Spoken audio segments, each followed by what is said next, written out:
Hello friend, welcome to BPSC platform.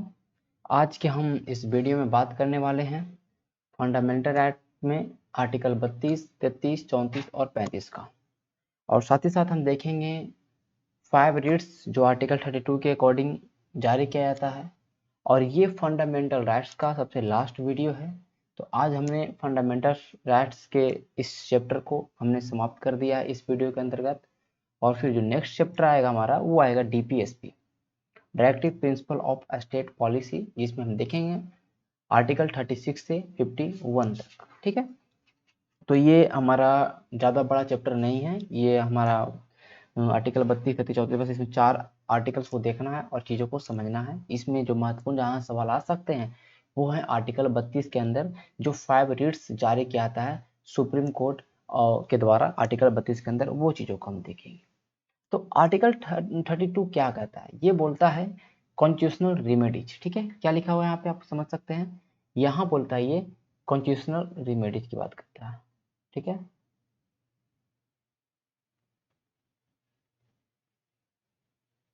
Constitutional remedies की बात करता है, मतलब संवैधानिक उपचार। चीज़ों को आप लोग ध्यान से समझिएगा, एक एक लाइन बाय लाइन चीज़ों को। ठीक है, क्या कहता है ये? संवैधानिक उपचार की बात करता है। अगर ये बोलता है कि अगर हमारे भारतीय संविधान के अंदर जितने भी फंडामेंटल राइट्स दिए गए हैं, अगर उनको कोई ऐसा छीनता है, ठीक है, अगर उनको ऐसा छीनता है तो वो सीधे सुप्रीम कोर्ट, देखिए क्या बोलता है कि भाई तुम सुप्रीम कोर्ट में जा सकते हो कि हाँ मेरा मूल अधिकार का हनन हो रहा है। जैसे कि मैंने बताया कि इस स्टेट इसका इस अधिकार को छीन नहीं सकती है, स्टेट ये नहीं कर सकती, वो नहीं कर सकती है। और अगर स्टेट ऐसा करती है तो, अगर स्टेट ऐसा काम करती है कि जिससे किसी का मौलिक अधिकार छीना जाए, ये सब चीजें हों, तो वो व्यक्ति सुप्रीम कोर्ट में आर्टिकल 32 के अकॉर्डिंग बात करेगा। आर्टिकल 32 के अकॉर्डिंग उसको पावर है कि वो जा सकता है सुप्रीम कोर्ट में और ऐसा चीज हुआ मेरे साथ, ये बोल सकता है। तो आर्टिकल सुप्रीम कोर्ट 32 के अंदर वो 5 तरह के, ठीक है, ध्यान रखेगा ये आर्टिकल 32 कोई मूल अधिकार नहीं है, ये आप लोग ध्यान रखें। ठीक है, ओके, केवल मूल अधिकार ही नहीं है ये, क्या है ये, बल्कि समझ लीजिए कि जो मूल अधिकार है उनको ये सेफगार्ड प्रदान करता है, उनको सुरक्षित रखने का काम करता है आर्टिकल 32। आप लोग ध्यान समझ जाए चीजों को।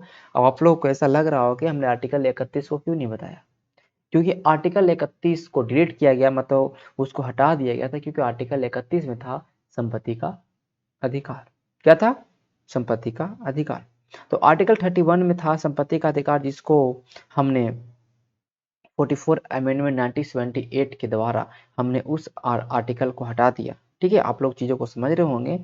और उसे कहाँ भेजा गया? तो 300 के ए में, जो कि एक तरह से किस तरह का अधिकार है? वो एक तरह से वो विधिक अधिकार है, वैधानिक अधिकार है, लीगल राइट्स। ठीक है, वो फंडामेंटल राइट्स की श्रेणी से अलग हो गया। इन चीज़ों के बारे में ऑलरेडी हमने चर्चा किया था। ठीक है, वहां पर, ठीक है, आर्टिकल 19 के अंदर में। तो सुप्रीम कोर्ट आर्टिकल 32 के अंदर, और हाई कोर्ट को भी रीट जारी करने का अधिकार है आर्टिकल 226 के अंदर। ध्यान रखिएगा, ये 2 आर्टिकल हैं जो रीट जारी करने का अधिकार प्रदान करता है सुप्रीम कोर्ट को और हाई कोर्ट को। चीजें क्लियर हो रहा होगा आपको। ठीक है, इसलिए हम बात करेंगे राइट टू कॉन्स्टिट्यूशनल रेमेडीज को, संवैधानिक उपचारों के अधिकार को बोला गया है हृदय और आत्मा। बी आर अम्बेडकर द्वारा बोला गया है कि भारतीय संविधान का heart and the soul of the Indian constitution. चीजों को समझिएगा, अगर आपके फंडामेंटल राइट वायलेट होते हैं, ठीक है, तो आप सुप्रीम कोर्ट को अप्रोच कर सकते हैं और सुप्रीम कोर्ट 5 रीट जारी करेगी। और उन 5 रीटों को ही समझना है हमें, क्योंकि उनसे सवाल आते हैं और उनमें अक्सर लोग कंफ्यूज होते हैं। तो उनको हम बेहतरीन तरीके से समझेंगे, बहुत ही अच्छे तरीके से हम समझेंगे। वो 5 रीट्स क्या हैं? तो पहला बंदी प्रतिष्करण, हैबियस कॉर्पस। सेकंड की बात करेंगे परमादेश, जिसको बोलते हैं मैंडेमस। थर्ड में बोलते हैं हम अधिकार परीक्षा, क्वाबरांटो। चौथी की बात करेंगे तो उत्प्रेषण, जिसको बोलते हैं सर्टियोररी। ओके, पांचवी की बात करें तो प्रतिषेध। प्रतिषेध मतलब प्रोविजन। ये पांचों को हम देखेंगे आज। ठीक है, चलिए हम स्टार्ट करते हैं आज के पहले। तो मैंने यहाँ पे लिखा है कि आर्टिकल 32 में क्या कहता है। आर्टिकल 32 के 1 में बोलता है कि सुप्रीम कोर्ट जाने का अधिकार है, किसी व्यक्ति का अधिकार छीना जाता है तो। आर्टिकल 32 का 2 कहता है भैया कि सुप्रीम कोर्ट रीट जारी कर सकता है। आर्टिकल 3 के अंदर बोलता है कि सुप्रीम कोर्ट के अकॉर्डिंग, सुप्रीम कोर्ट के मतलब का ये अधिकार है कि वो संसद नियम बना सकती है। ये चीजें न्यायालय को, अगर कोई भी न्यायालय में ऐसा प्रॉब्लम होता है तो उसमें संसद नियम बना सकती है ये चीजें। आर्टिकल 5 में कह रहा है इसे समाप्त नहीं किया जा सका। आर्टिकल 32 को इमरजेंसी सब टाइम में भी समाप्त नहीं कर सकते हैं, ये बोला गया। तो बेसिकली आपको याद क्या रखना, मैं बार बार बोलता हूँ कि मैं डिटेल में अगर भी पढ़ाता हूँ तो मैं बताऊंगा कि आपको क्या क्या याद रखना है। एक वीडियो आएगा जिसमें हम 30 से 30 मिनट या 20 मिनट में हम पूरे आर्टिकल 12 से लेकर आर्टिकल 35 तक हम देखेंगे, जो कि आप लोग को, जो आप लोग को चाहिए, क्योंकि आप लोग को तो शॉर्टकट चाहिए। तो हम आर्टिकल 12 से लेकर आर्टिकल 35 तक के देखेंगे और बस उस वीडियो में याद करवाना ही रहेगा मेरे। बेसिक उसमें डिटेल नहीं जाएंगे, बस हम अनुच्छेद को देखेंगे। तो वो लास्ट वीडियो आएगा, ये लास्ट वीडियो है, लेकिन हम पहले डीपीएसपी को पढ़ेंगे, उसके बाद वो वीडियो आएगा, इसलिए आपको परेशान होना नहीं है, ठीक है। आर्टिकल 32 में यही याद रखना है कि आर्टिकल 32 में क्या है, संवैधानिक उपचारों का अधिकार। कि कैसे अगर बीमार हो जाए, सुप्रीम मतलब कहने का मतलब कि अगर हमारा अधिकार को बीमार हो जाए तो उसको उपचार करने का चीज है, ये आर्टिकल 32 कहता है। ओके, तो पहला जो हमारा है हैबियस कॉर्पस को पढ़ेंगे। आपने बंदी प्रत्यक्षीकरण के बारे में सुना होगा, हैबियस कॉर्पस के बारे में सुना होगा आपने बहुत बार। हैबियस कॉर्पस की अगर बात करते हैं भाई, तो ये है इसका अगर हम ये लैटिन वर्ड है, पहला बात इसका मतलब है to have the body of, मतलब किसी को भी सशरीर उपस्थित, to have the body of, किसी को भी सशरीर उपस्थित करना है। ये किसके लिए कब जारी किया था, जब किसी को अनलॉफुल डिटेंशन किया जाता है, मतलब डिटेंशन मतलब किसी को निरोध किया जाता है, किसी को कब्जे में ले लिया, किसी को जेल में डाल दिया बिना बिना कोई नियम के, ठीक है। तब वो आदमी जिसको डाला गया जेल के अंदर या उसे कहीं पे रिटेन करके रखा गया है, तो वो आदमी सुप्रीम कोर्ट या हाई कोर्ट जाएगा। Supreme court article 32, high court article 226 जाएगा और बोले, और वो अपना ये चीज बताएगा, तो फिर उसको जो सुप्रीम कोर्ट है वो उस ऑथोरिटी को, आप ध्यान रखिएगा, हैबियस कॉर्पस प्राइवेट और पब्लिक दोनों ऑथोरिटी पे लग सकता है, दोनों ऑथोरिटी के खिलाफ लगा सकते हैं, ऐसा चीज ध्यान रखिएगा, ठीक है। इसमें राज्य शब्द की कहीं पे बात नहीं है, लेकिन आप ध्यान रखिएगा कि कोई प्राइवेट या पब्लिक ऑथोरिटी कुछ भी हो उस पे लग सकता हो। फिर बोलेगा आपको कि 24 घंटे के अंदर अगर हैबियस कॉर्पस ऐसा सुप्रीम कोर्ट को लगता है और हैबियस कॉर्पस रिट जारी कर दिया, तो आपको जो भी रिटेन करके रखेगा वो 24 घंटे के अंदर उस आदमी के प्रेजेंट करना है न्यायालय के समक्ष। ध्यान रखिएगा, ये पब्लिक और प्राइवेट दोनों पे लग सकता है और 24 आवर के अंदर उसको सशरीर उपस्थित करना होता है हैबियस कॉर्पस के अंदर। इसको बोलते हैं सशरीर उपस्थित करना। ये लगता है किसके ऊपर, प्राइवेट और पब्लिक दोनों के ऊपर लगता है, ठीक है। इस किसके लिए है, जैसे कि जिसे हम बिना कोई नियम कानून अनलॉफुल हम डिटेन कर दिए, ठीक है। चीजों को समझिएगा, आप लोग समझ रहे होंगे, ठीक है, ठीक है। अगर हम बात करें किस पे लागू नहीं होगा, ये भी आपको समझने की चीज है, ठीक है। किस पे लागू नहीं होगा, तो ये उस पे लागू नहीं होगा जो निवारक नजरबंदी में बंद है। निवारक मतलब क्या हुआ, निवारक मैंने बताया था प्यूनिटिव एंड प्रिवेंटिव। प्रिवेंटिव मतलब क्या हुआ कि कोई अपराध घटने से पहले किसी को हमने किया है कि उस अपराध को रोकने के लिए, मान लें कहीं पे कोई आतंकवादी है, ऐसा कुछ ऐसा योजना बना रहा है कोई आदमी, तो उसको हम पहले डिटेन कर लिए, तो वो इस तरह से हैबियस कॉर्पस के लिए मांग कर नहीं सकता। अगर करेगा भी तो सुप्रीम कोर्ट नहीं देगा, क्योंकि बोलेगा तुम्हें डिटेंशन के अंदर, डिटेंशन लॉफुल था, नियम के अकॉर्डिंग तुमको हमने किया गिरफ्त, तो भाई कोई बात ही नहीं है। ओके, सेकंड क्या है, सेकंड कह रहा है कि proceeding is for contempt of legislature और कोर्ट। कोर्ट के अंदर कोई कार्यवाही है, कोर्ट के अंदर कोई चीजें ऐसा हो रहा है, मतलब न्यायालय जिसको दंडित कर चुका है और वो जेल के अंदर है, तो थोड़ी बोलेगा कि हमको निरोध कर, हमको डिटेन करके रखा हुआ है, तो वो तो नियम के अकॉर्डिंग गया, उसने कोर्ट में उसका कार्यवाही हुआ तभी तो गया है ना, तो उसके अकॉर्डिंग नहीं लग सकता है, ठीक है। तो इन चीजों को ध्यान रखिएगा। ओके, आपको सब कुछ ये जितने भी चीजें, ठीक है, जितने भी चीजें इनके हैं, किस पे नहीं लगता है किस पे लगता है, बस आपको ये ध्यान रखना हैबियस कॉर्पस क्या होता है, बंदी प्रत्यक्ष करो, बंदी को प्रत्यक्ष करो। सेकंड है मैंडेमस, परम आदेश। क्या लिखा, परमादेश, मतलब कहीं ना कहीं कोई आदेश देगा। इसकी हिंदी की बात करें तो इसको बोलते, इसका हिंदी का अर्थ ही होता है हम आदेश देते हैं। इंग्लिश में बात करेंगे वी कमांड, वी कमांड। देखिएगा वी कमांड कह रहा है, this writ is used by the court to order the public official who has failed to perform his duty or refused to do his duty। ध्यान रखिएगा, किसके लिए है ये? पब्लिक ऑफिशियल के लिए। चीजों को ध्यान रखिएगा, चीजों को ध्यान रखिएगा, प्राइवेट के लिए नहीं है ये, किसके लिए है? पब्लिक के लिए है, पब्लिक के लिए। परमादेश किसके लिए है? पब्लिक के लिए। मैं इसलिए मैं सार्वजनिक के लिए है, सर प्राइवेट के लिए नहीं है। ठीक है, अगर कोई भी अधिकारी, कोई भी सरकार का कोई भी प्राधिकारी हो, अधिकारी हो, या कोई भी गवर्नमेंटल बॉडीज हो, ठीक है, तो या कोई भी जुडिशियल बॉडी हो, कुछ भी हो सकता है, जो अपना काम सही तरीके से नहीं कर रही है और उसके काम नहीं करने से किसी आदमी को प्रॉब्लम हो रहा है, किसी चीज को प्रॉब्लम हो रहा है, वो जाएगा सुप्रीम कोर्ट के अंदर, बोले देखिए ऐसा प्रॉब्लम हो रहा है, ये बॉडीज काम नहीं कर रही, सरकारी बॉडीज है नहीं काम कर रही है, तो जारी करते हैं कौन सा? मेंडेमस। बोलेगा हम आदेश देते हैं ये काम करो, ये तुम ऐसा कर रहे हो सही नहीं, उनके मूल अधिकारों का हनन हो रहा है, बस खत्म। यही समझना था हमें। मेंडेमस क्या है?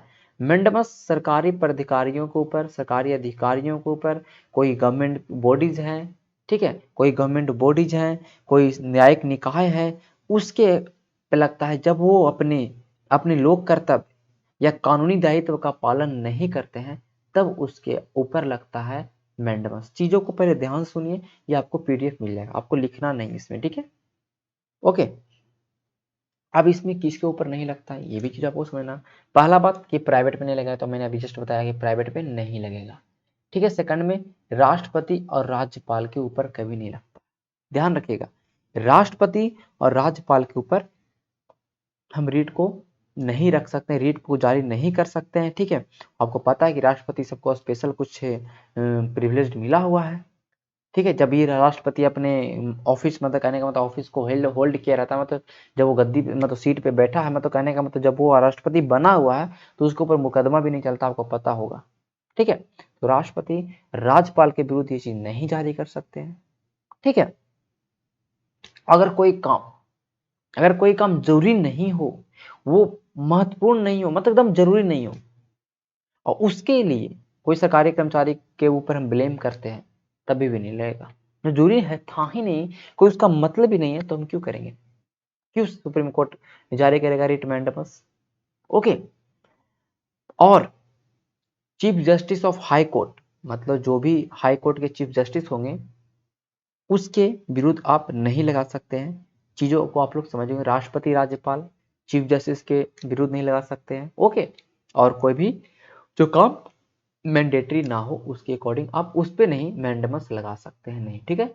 ये सरकारी पे लगता है, प्राइवेट पे नहीं, ये तो आपको ध्यान रखना।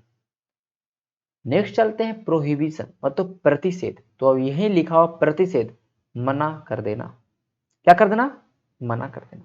तो इसको आप लिटरली मीनिंग में अगर आप समझिए, मतलब कहने का मतलब यहाँ पर तो लिख रहा है लिटरल मीनिंग में प्रोहिबिशन, मतलब रोकना, मना करना।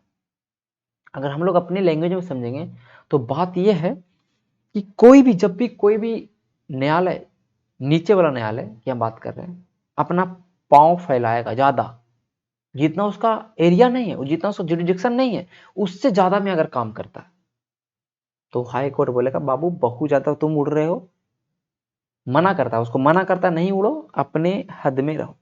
तो कुल मिला के बात को समझना आपको, ये हायर कोर्ट अपने से लोअर कोर्ट के ऊपर जारी करता है। हायर कोर्ट, उच्चतम न्यायालय, कोई भी उच्च न्यायालय, उच्चतम न्यायालय हो, वो अपने से नीचे वाले न्यायालय को करता है और बोलता है कि तुम ये केस को हियरिंग नहीं करोगे, इस केस को तुम सुनवाई नहीं करना, क्योंकि ये तुम्हारे जुरिडिक्शन से ऊपर है, या तुम्हें इसका अधिकार नहीं है। समझ रहे बात को? इसका आपको अधिकार नहीं है, और ये तुम्हारे जुरिडिक्शन से, चाहे तो तुम्हारे जुरिडिक्शन से ऊपर है या तुम्हारे जुरिडिक्शन से बाहर है, तब जारी करता है, तब मना करता है। मना कब करेगा? जब ज्यादा काम को क्या ज्यादा करने लगा, तभी तो मना करेगा ना, कि नहीं तुम ज्यादा काम कर रहे हो, तुम मना कर देते हैं, तुम ज्यादा नहीं फैलो, आराम से रहो। चीजों को समझ रहे हैं? हाँ। अब ये किसके रीट किसके ऊपर जारी हो सकता है? तो कोई भी जुडिशियल, कोई भी जुडिशियल हो, कोई भी न्यायिक बॉडीज हो, या कोई भी अर्ध न्यायिक बॉडी, अर्ध न्यायिक में तो कोई भी ऐसा बॉडी होता है जो न्याय देने का काम करती है, जुडिशियल थोड़ा थोड़ा जुडिशियल देने का काम करती है, बस वो जुडिशियल का अगर काम कर रही है तो उन बॉडीज के एक ऊपर हम लगा सकते हैं प्रोविजन, लगा सकते हैं प्रोविजन, ठीक है।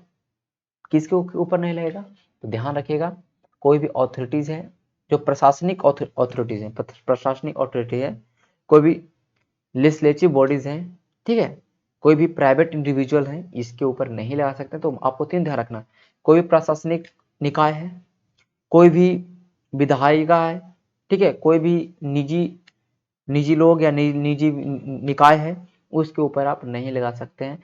एक एक लाइन बाय लाइन आपको चीज़ों को समझना है और यहाँ पे इस नोट्स को आपको हमेशा रिवीजन करते जाना, सब याद हो जाएगा, ठीक है। नेक्स्ट चलते हैं सर्टियोररी। सर्टियोररी और प्रोहिबिशन में बहुत कंफ्यूजन होता है लोगों को, तो आपको समझना है सर्टियोररी। सर्टियोररी का मतलब होता है उत्प्रेषण, उत्प्रेषण, ठीक है, मतलब प्रेस कर रहा है, मतलब प्रेस कर रहा है, मतलब सेंड कर रहा है, मतलब मांगना, मांग लेना, कोई चीज मांग लेना। उत्प्रेषण मतलब कोई चीज मांग लेना, सॉरी मंगा लेना, सॉरी मैंने यहाँ पे मांग लिख दिया हूँ ना, ध्यान, ठीक है, मंगा लेना, मांग लेना, चीजों को समझना, ठीक है, यहाँ पे आपको समझना चीजों को। ये क्या कहता है कि अगर कोई भी उच्च, मतलब ये देखिए, ये भी हायर कोर्ट अपने लोअर कोर्ट के ऊपर करता है। अगर कोई भी लोअर कोर्ट, अगर कोई भी लोअर कोर्ट, मतलब ऐसा कोई मामला है, ऐसा कोई मामला है जो ऐसा लगे सुप्रीम कोर्ट को कि नहीं ये मामला को हमें डील करना चाहिए, तो सुप्रीम कोर्ट या हायर कोर्ट अपने ऊपर मंगा लेता है कि लाओ तुम इस मामला को मेरे पास भेजो, हम इसको हम डील करेंगे, तुम डील नहीं करो। वहां बोला भैया कि तुम ज्यादा काम कर रहे हो, काम को कम करो। यहां बोलता है कि तुम, यहाँ पे मना नहीं कर, यहाँ पे मना नहीं कर रहा, बाकी उन चीजों क्या कर रहा है कि भाई हमको दे दो, यहाँ पे क्या कर रहा है, हमको दे दो। साथ ही साथ ये भी इसके अंदर में है, अगर कोई भी ऐसा ऐसा कोई भी केस जिसपे जिसपे हाई मतलब नीचे वाले कोर्ट ने फैसला भी अगर दे दिया ना, तो उसको भी कैंसिल कर सकता है अगर उत्प्रेषण लगा दिया गया तो। क्यों लगाएगा, जब भी कोई आदमी को दिक्कत होगा, किसी का फंडामेंटल राइट्स को छीनाएगा, वो सुप्रीम कोर्ट के अंदर जाएगा कि हमारा ऐसा प्रॉब्लम हुआ, देखेगा कि हायर कोर्ट और लोअर कोर्ट के बीच में हुआ बात, तो सुप्रीम कोर्ट क्या करेगा, जारी करेगा सर्टिफिकेट, तो फिर क्या हो जाएगा, चीजों को यहाँ से यहाँ ट्रांसफर होना स्टार्ट होगा या कैंसिल होना स्टार्ट होगा। तो कुल मिला के ये समझिए कि ये केवल कोई चीज को रोकता ही नहीं है, बाकी उन विधायक मतलब कहने का जुडिशरी के अंदर जो मिस्टेक्स है उनको क्यूर करता है, उनको इलाज करता है उनका। हमने देखा प्रोहिबिशन में बस कह रहा है कि नहीं तुम्हारा न्याय क्षेत्र नहीं है, तुम इस पे फैसला नहीं करो, इसको तुम छोड़ दो, इस पे तुम काम नहीं करो। इसमें क्या बोल रहा है, वो तो कर ही रहा है कि भाई हमको दे दो और हम सुधार उसमें करेंगे, हमको मतलब मंगा लेता अपने पास सुधार करता है। यही चीज समझना हमें उत्प्रेषण के अंदर। इसका मतलब होता है टू बी इन्फॉर्म्ड या टू बी सर्टिफाइड या मंगा लेना, मंगा लेना। चीजें आपको समझ में आ गई। ये भी हायर कोर्ट से लोअर कोर्ट के ऊपर, हायर कोर्ट से लोअर कोर्ट के ऊपर, ठीक है, किसके ऊपर जारी नहीं होगा, ठीक है, ध्यान रखिएगा। ये भी जारी किसके खिलाफ होगा, जुडिशियल या क्वासी जुडिशियल के खिलाफ होगा, हाँ, लेकिन प्रशासनिक निकाय के ऊपर ये भी नहीं होगा। Clear, second, okay.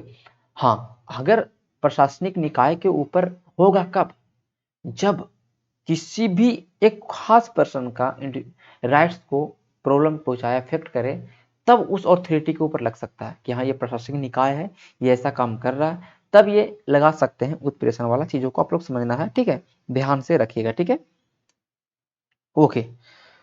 और हाँ, इसमें एक चीज है, जैसे कि क्या हुआ कि जैसे कि हम बात करते हैं, हाँ ये ध्यान रखिएगा, ये भी प्राइवेट के ऊपर नहीं लगता है, प्राइवेट विधायिका और कोई भी प्राइवेट बॉडीज हो इसके अगेंस्ट में आप नहीं लगा सकते हैं, आपको ध्यान रखना है, ठीक है, ध्यान रखना है, ठीक है, क्लियर हो गया होगा आपको। क्वा ब्रांटो, अधिकार परीक्षा, किस अधिकार से, क्वा ब्रांटो का मतलब ही है क्या, क्यों, क्यों, क्या ब्रांट है, क्या ब्रांट है, किस क्या अधिकार है आपका। तो कुल मिला के इसमें यह समझना है कि ये सुप्रीम कोर्ट और हाई कोर्ट तो जारी करेगा ही, किसको जारी करेगा, तो कोई भी पब्लिक ऑफिस, कोई भी सरकारी या कोई भी लोक कार्यालय है, उसके अंदर कोई आदमी है उस पोस्ट पे बैठा हुआ है और उस पोस्ट के लायक उसके पास क्वालिफिकेशंस नहीं है, वो उस पोस्ट के लायक नहीं है, और लोगों को प्रॉब्लम हो रही है, तो सुप्रीम कोर्ट कहता है किस अधिकार से तुम इस पोस्ट पे बैठे हो, तो जारी कर देगा। तो बस फिर क्या होगा, हटना हो जाएगा। तो ये समझिए ये भी सरकारी पे ही लगेगा, कोई प्राइवेट पे नहीं लगा सकते हैं, ये भी सरकारी पर ही लगेगा। और ध्यान रखिएगा किस पे लगेगा, जो आदमी बिना किसी अधिकार के, जिसका कोई अधिकार नहीं है और सार्वजनिक पद पे बैठा हुआ अवैध रूप से, कि कोई भी जॉब में सेटिंग से चला गया तो उसके ऊपर भी लगा सकता है। अगर कुछ ऐसा प्रॉब्लम हुआ तो मतलब कोई अगर इसके ऊपर काम करे तो लगा सकता है, ठीक है, चीजें होगा चेक तो हो सकता है, लेकिन ये प्राइवेट के ऊपर नहीं लगेगा। क्लियर? हमने पांचों को देखा। पहला हमने क्या देखा, बंदी प्रतिक्रिया पेश करो 24 घंटा के अंदर इसको पैक कियो। सेकंड, अब ये होगा आपके मन में सवाल उठा होगा कि जिसको जेल में मतलब जिसको हम कहीं पे रिटेन करके रखे तो वो कैसे जाएगा सुप्रीम कोर्ट, उसको तो हम रिटेन करके रखे हैं। हाँ, तो उसके फैमिली वाले जा सकते हैं, चीजों को आप लोग ध्यान रखिएगा, उसके फैमिली वाले जा सकते हैं कि हमारा ऐसा काम है तो हो सकता है, ठीक है। सेकंड क्या था, मैंडमस परमादेश, हम आदेश देते हैं भैया, हम आदेश देते हैं कि तुम अपना काम सही से करो। अगर सरकारी कर्मचारी काम नहीं करता है तो उसको बोलता है कि तुम अपना काम सही से करो, तुम अपने जो भी आपका ड्यूटीज हैं उसको आप निभाओ। सेकंड ये कहता है आदेश। थर्ड क्या है, थर्ड कहता है मना करता है, प्रोहिबिशन मतलब मना करता है, मतलब हिंदी अगर बात करेंगे तो मना कर देना प्रोहिबिशन का मतलब होता है, कहता है कि ज्यादा उड़ो नहीं, अपने एरिया के अंदर में रहो, अपने क्षेत्र के अंदर में रहो, अपने जुडिक्शन के अंदर में रहो। ये तुम्हें इस फैसला इस पर देना आपको अधिकार नहीं है। और ये हायर कोर्ट लोअर कोर्ट को जारी करता है। क्लियर? यहाँ तक आपको समझ में आ रही है वो चीजें, ठीक है। अब प्रोविजन का ये एक चीज है कि ये जिसके जो जिस आदमी के ऊपर ये घटना घटा, जिस आदमी के ऊपर प्रॉब्लम हो रहा है, वो वही जा सकता है सुप्रीम कोर्ट के अंदर। ये आप लोग को ध्यान रखना है, ठीक है। कोई उसका फैमिली उमली नहीं जाएगा, ठीक है। हाँ, और किसके ऊपर नहीं लगता है आप लोग को ध्यान रखना है, चीज को किसी से ऊपर नहीं लगता, ये चीज आपको हमेशा ध्यान रखना है। सब में कहीं ना कहीं कोई चीज सब में कॉमन है, चीजों को आप ध्यान रखिएगा, ठीक है।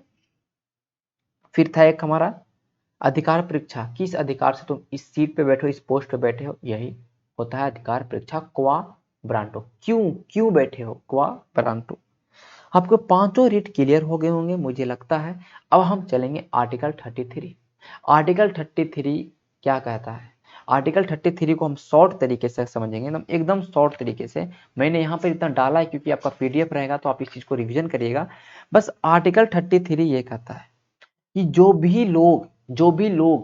भी आर्म फोर्स के मेंबर है, मतलब आर्म फोर्स के एम्प्लॉइज हैं उसके अंदर जो काम कर रहे हैं, कोई भी सैन्य बल या अर्धसैनिक बल के अंदर काम कर रहे हैं, ठीक है, या तो ऐसा फोर्स, ऐसा मतलब मेंबर, कोई भी बल का, कोई भी पुलिस बल या कोई भी बल का कोई ऐसा मेंबर जो पब्लिक ऑर्डर को मेंटेन कर रहा है, उसको अधिकार, कुछ अधिकार प्रबंधित है, मूल अधिकार। जैसे कि अब सेना कोई आदमी है तो कहीं जाकर कुछ भी बक बक नहीं कर सकता है, उन्हें कोई चीज को प्राइवेसी में रखना पड़ता है। जैसे आईबी के लोग हैं, उन्हें बहुत ही रहना पड़ता है, आप समझ सकते हैं कि मतलब चीजों को प्राइवेसी में रखना पड़ता है। तो यही कुल मिलाकर 33 ये कहता है कि जो सैन्य बल है या कोई अर्धसैनिक बल के लोग हैं, उन्हें कुछ मूल अधिकार प्रतिबंधित किया जा सकता है, कुछ मूल अधिकारों को प्रतिबंधित किया जा सकता है। समझ रहे हैं? जैसे कि अगर मान लीजिए कोई ऐसा मिशन पे निकला हुआ है तो वहां पे टेलीकम्युनिकेशन अपने घर वालों से या कहीं पे बात करने के लिए नहीं दिया था, तो ये सारे वो बोलेगा कि नहीं हमको बात नहीं करना, मेरा तो अधिकार छीना जा रहा था। ऐसा नहीं है, क्योंकि वो सेंट्रल आर्म फोर्स, मतलब कहने का मतलब आर्म फोर्स के अंदर में है, तो ये चीजें उनके अंदर में है कि पार्लियामेंट के पास पावर है। आर्टिकल 33 के अंदर पार्लियामेंट के पास पावर है कि वो मॉडिफाई कर सकता है उस कुछ राइट्स को, जो भी राइट्स हमारे दिया गया है, और कुछ राइट्स को कम कर सकता है। ये किसके लिए, सैन्य बलों के लिए। क्लियर? बस इतना ही समझना और कुछ नहीं समझना, ठीक है। आर्टिकल 33 के अंदर आर्टिकल 34 क्या बोलता है, आर्टिकल 34 बोलता है मार्शल लॉ के बारे में, सैन्य कानून के बारे में। कह रहा है कि जहां भी सैन्य कानून लग गया भैया, जहां भी सैन्य कानून लग गया, उसके लिए नियम है, उसके लिए बहुत सारे एक्ट बने हैं, उन एक्ट को यहाँ पे देखना कोई जरूरी नहीं आपके लिए। तो वहां पर उन क्षेत्र में मूल अधिकार को स्थगित किया जा सकता है। हालांकि अभी तक भारत में मार्शल लॉ नहीं लगा, लेकिन लगेगा तो क्या हो जाएगा ना कि जो भी वहां पर के मूल अधिकार है उसको, उसका स्थगन कर सकते हैं, उसको रोक सकते हैं। तो आप लोग मुझे कमेंट करके बताइएगा, मूल अधिकारों का स्थगन कहाँ से लिया गया? हमारे संविधान के अंदर ये जो पॉइंट है, मूल अधिकार का स्थगन, suspension of the fundamental rights are taken from which constitution, आपको कमेंट में करके बताना है। आर्टिकल 35 क्या कहता है? आर्टिकल, जैसे देखिए आर्टिकल 34 में क्या बोला, सैन्य कानून लग जाएगा तो आपके कुछ अधिकार छिनाने से, अगर आपके कुछ अधिकार को लिमिटेड कर सकता है, कुछ अधिकार को स्थगन कर सकता है। और आर्टिकल 34 के अंदर सैनिक बल, जो भी सैनिक बल है उनको कुछ पावर्स भी दिए जाते हैं, जैसे कि तलाशी करना लोगों का, ये सब चीजें इसके अंदर आता है। कुछ लोगों का तलाशी करना, कोई आवागमन पर रोक लगा देना कि यहाँ पर नहीं, यहाँ पे मार्शल लगा लगा, यहाँ पे लोग नहीं आ सकते हैं, तो ऐसा लोग बोलेंगे नहीं, हमको तो सब जगह घूमने का अधिकार है। तो ये होता है आर्टिकल 34। आर्टिकल 35 क्या बोलता है कि आर्टिकल 35 में बोलता है संसद को ही, केवल संसद को ही अधिकार है कि मूल अधिकार के ऊपर जो भी कानून बनेगा केवल संसद को ही है। मतलब ये हुआ कि राज्य के विधानमंडल को नहीं है, विधानसभा को नहीं है, किसको है? तो लोकसभा राज्यसभा को, केवल संसद को ही है। आपको ये ध्यान में रखना है कि मूल अधिकार के ऊपर कानून बना सकता है। ठीक है, ध्यान रखिएगा। और जैसे कि देखते हैं आर्टिकल, जैसे कि इसमें जैसे क्या आर्टिकल 16 में क्या क्या कुछ रिजर्वेशन दिया गया निवास के अकॉर्डिंग। ठीक है, तो ये सब किसका काम है? सब सुप्रीम कोर्ट, सब सॉरी, सब संसद का काम है। ठीक है, संसद का काम है। तो ये चीजों को आप लोग को ध्यान रखना है कि हमने आर्टिकल 12 से लेके 35 तक के बहुत ही अच्छे तरीके से पढ़ा। जितना आपके लिए जरूरत था मैंने उतना पढ़ा दिया। इससे फालतू एग्जाम में आने की संभावना नहीं है। एक दो पॉइंट छूटा होगा तो उसको हम एमसीक्यू से करवा देंगे। ठीक है, तो जैसे ही हमारा डीपीएसपी चैप्टर खत्म होगा तो फिर हम एक आर्टिकल 1 से लेके आर्टिकल 51 तक आपको इतना शॉर्ट से मैं याद कर दूंगा ट्रिक से कि आपको पता भी नहीं चला किस तरह से याद हो गया। और जैसे हमारा डीपीएसपी हो जाएगा तो फिर हम एक एमसीक्यू लाएंगे 30 या 40 एमसीक्यू लाएंगे जो आपके कोई भी एग्जाम के लिए महत्वपूर्ण होगा। चाहे वो कोई भी एग्जाम हो, पीसीएस का एग्जाम हो या कोई भी छोटे मोटे एग्जाम हो, सारे एग्जाम के लिए आपको महत्वपूर्ण होगा। कम से कम जितना मैंने अभी चैप्टर करवाया, भाग 1, भाग 2, भाग 3, भाग 4 हो जाएगा इसके बाद जो मैं करवाऊंगा डीपीएसपी, तो 4 भाग हो गया। और शुरू में हमने कॉन्स्टिट्यूशनल बैकग्राउंड पढ़ा था। तो कुल मिला के 50 से 60 क्वेश्चन करवाएंगे 2 से 3 वीडियो में। 50-60 क्वेश्चन जो भी आपके एग्जाम में पूछे जा चुके हैं। ठीक है, उन सवालों को करेंगे। उनसे क्या होगा कि जो जिन्होंने इस वीडियो को, पूरे वीडियो को देखा होगा मतलब अभी तक, उनका तो ऐसे ही याद हो जाएगा। ठीक है, तो चलिए इस सेशन को हम समाप्त करते हैं। हम मिलते हैं नेक्स्ट चैप्टर में। हमारा पॉलिटिका होगा डीपीएसपी, राज्य के नीति निषेध तत्व। ठीक है, उसमें आर्टिकल 36 से 51 तक करेंगे। तो ये उतना ज्यादा लंबा नहीं चलेगा जितना कि मूल अधिकार चला। ओके, तो चलिए सेशन को समाप्त करते हैं। अगर आपको वीडियो अच्छा लगता होगा तो आप चैनल को सब्सक्राइब करिएगा, शेयर करिएगा और साथ ही साथ अपने दोस्तों को शेयर करिएगा। धन्यवाद।